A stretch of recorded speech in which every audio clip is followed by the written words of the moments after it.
So for this exercise, you want to be sure that you use something firm that does not stretch on you. So you don't want to use a resistance band for this exercise.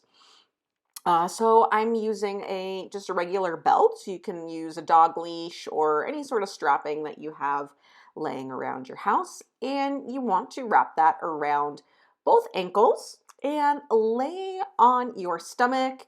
And of course, you're going to want to bend your knees here and have your feet and ankles up towards the ceiling.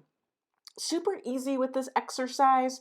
What you want to do here is to essentially push your ankles away from each other here.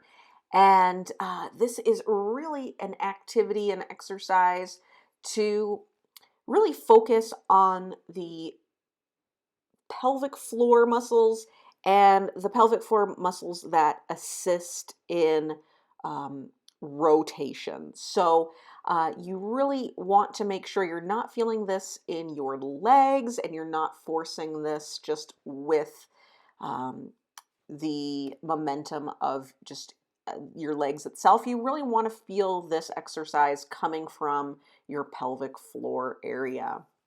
And holding this for up to 15, 20 seconds will give you really great isolation of that pelvic floor.